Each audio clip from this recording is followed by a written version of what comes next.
Hey guys, my name's Brandon. I'm the owner of Be Right Marketing here in San Antonio. And today we're going to be talking about how to update plugins on a WordPress website.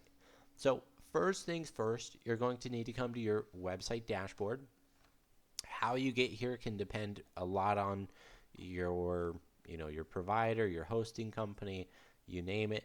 Most often, you can just go to yourwebsite.com .net, .org, whatever /admin. It'll normally take you to the login page. But go ahead and hop over to your dashboard, log in, and once you're on this page, you'll see something that looks like this, probably a welcome with some site health status, stuff like this.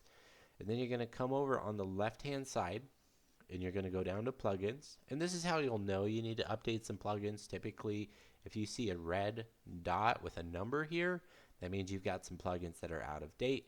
You're going to go to installed plugins.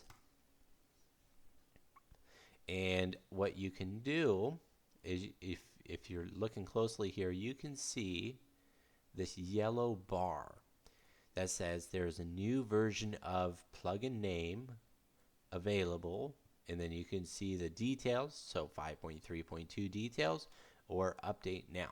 Now, depending on your website, updating a plugin can be a good thing or it can be a bad thing. Some plugins will break your website if you update them before they've been tested and the bugs have been fixed. So this really just speaks volumes about having plugins on your website that are actively updated. Okay, so if there's plugins where the last update was 12 months ago, you probably don't want that on your website because that means it's out of date, probably isn't working right with other plugins, and probably isn't going to work right with the current WordPress or PHP versions that you've got. So be mindful of that. But once you get here, all you have to do is hit update now. And once you hit update now, you'll see it update. Boom, updated. Easy as that. And you'll just come down the list and update the different plugins. I do recommend updating one at a time. So update this plugin, go to the website, check to see if anything broke. Nothing broke, perfect. Go update the next plugin. The reason you want to go check is so that way if, for example, in this case, you have 6 different plugins that need to be updated, if you update one and go see if anything broke, hey, it was because of that, right? But if you update all 6, you have no way to know which plugin is actually breaking it. So you're going to have to do a lot more troubleshooting there. So to make life easier, do one plugin at a time, do a quick run through the website, click through the different pages, look at the major features, make sure it seems to be working right.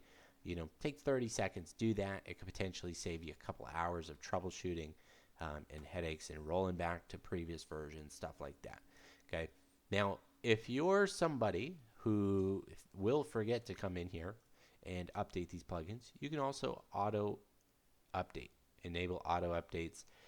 If you're using plugins that are pretty well maintained, constantly being updated, this doesn't hurt because you're again using something that's being fixed and is integrated with a lot of other plugins. So auto updates typically isn't a negative thing.